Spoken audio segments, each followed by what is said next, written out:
Our story begins around 753 BC. Imagine a cluster of villages nestled amongst 7 hills. This is where Rome would rise. Legend tells of Romulus and Remus, twin brothers raised by a she-wolf. Romulus, destined to be king, slays Remus and gives his name to the burgeoning city. Myth intertwines with reality.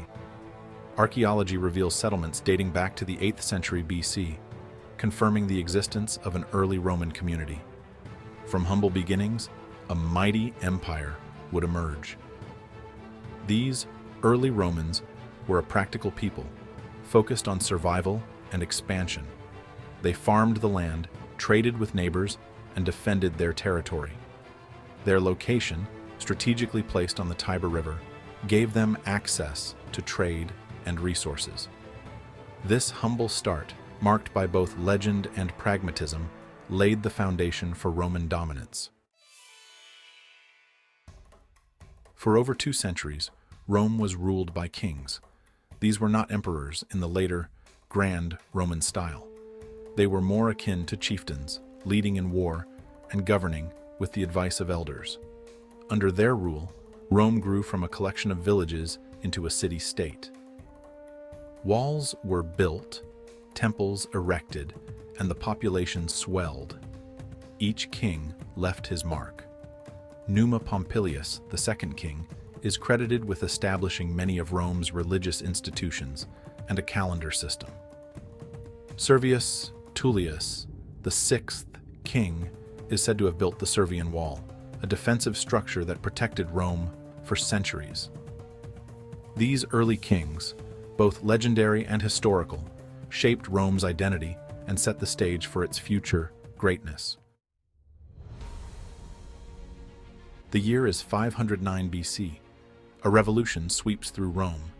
The Etruscan king, Tarquin the Proud, is overthrown, accused of tyranny. The Romans, having had enough of monarchy, decide to try something radical: a republic. This was a daring experiment, a departure from the norm. Power would no longer reside in one individual, but in the hands of the people, or at least the wealthy, land-owning elite who formed the Senate. This new republic was far from perfect.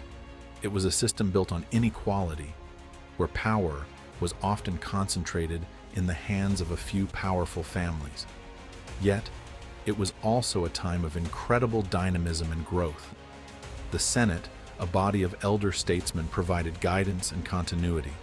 The assembly of citizens, though limited in its power, gave voice to the people. This delicate balance between the aristocracy and the citizenry would propel Rome's expansion and shape its destiny.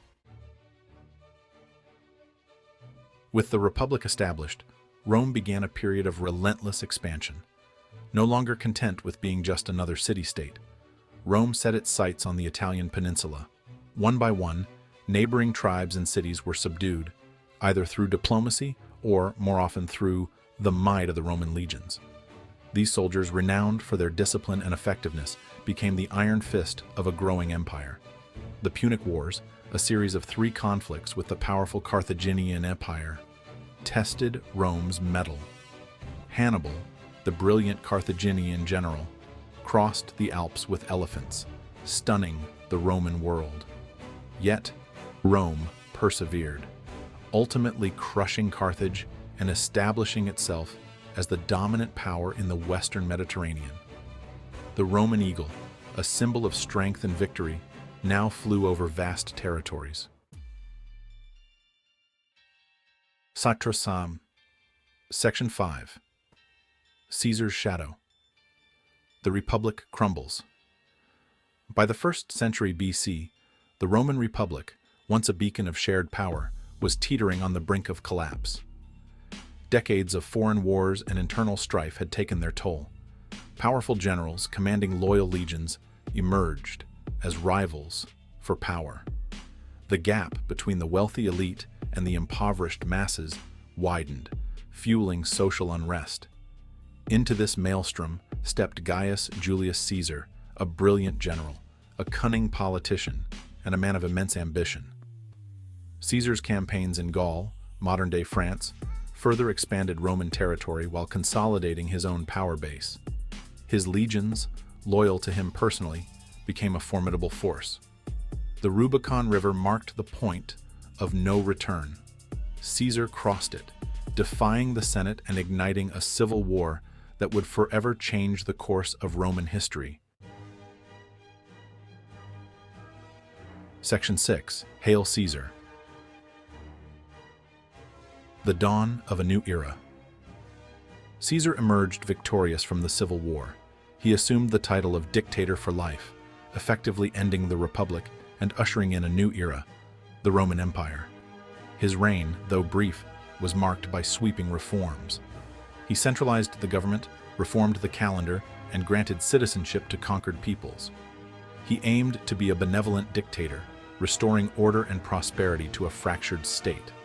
However, Caesar's ambitions earned him enemies.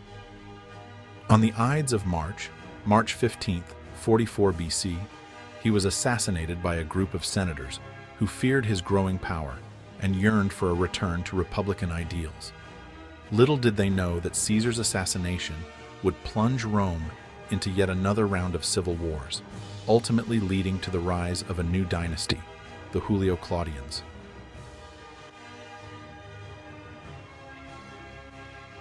Section 7. Pax Romana. An empire of unprecedented prosperity. From the ashes of civil war, a new Rome emerged. Caesar's great-nephew, Octavian, later known as Augustus, skillfully maneuvered his way to become the first Roman emperor. His reign marked the beginning of a period of unprecedented peace and prosperity, known as the Pax Romana, the Roman peace. For 2 centuries, the Roman Empire flourished. Its borders stretched from Britain in the north to Egypt in the south, from Spain in the west to Syria in the east. Roman law, engineering, and culture spread throughout the empire. Magnificent roads, aqueducts, and public buildings testified to Roman ingenuity. The Colosseum, a marvel of engineering, became a symbol of Roman power and entertainment. Hector, Section 8. The cracks appear: internal strife and external threats. The Pax Romana, however, could not last forever. Beneath the surface of prosperity lurked challenges that threatened to unravel the empire. A succession of weak or corrupt emperors weakened the government from within. The empire, vast and diverse, proved difficult to manage. Ambitious generals, seeking glory and power, challenged the authority of the emperor, leading to periods of instability. External threats also loom large. Waves of barbarian tribes, driven by pressures from the east and lured by the riches of the empire, pressed against Rome's borders. The Goths, Visigoths, and Vandals became constant threats, their raids becoming increasingly bold and destructive.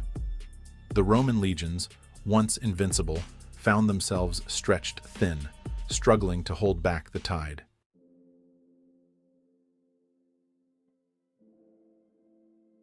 Section 9.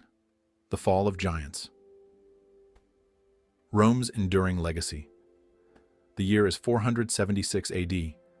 Romulus Augustulus, the last emperor of the Western Roman Empire, is deposed by a barbarian general named Odoacer. This event, often seen as marking the fall of the Roman Empire, was the culmination of centuries of decline. The once mighty empire, racked by internal strife and external pressure, had finally crumbled. The Western Roman Empire, fragmented and weakened, faded into history. But the story of Rome did not end there. The Eastern Roman Empire, centered on Constantinople, continued to thrive for another 1,000 years, preserving Roman law, culture, and traditions. This Byzantine Empire, as it is known, became a bridge between the ancient world and the Middle Ages. The legacy of Rome lived on. Its influence can still be seen today in our laws, languages, architecture, and political systems. The Roman Empire may have fallen, but its impact on Western civilization remains profound. Even in ruins, Rome continues to inspire and captivate the imagination.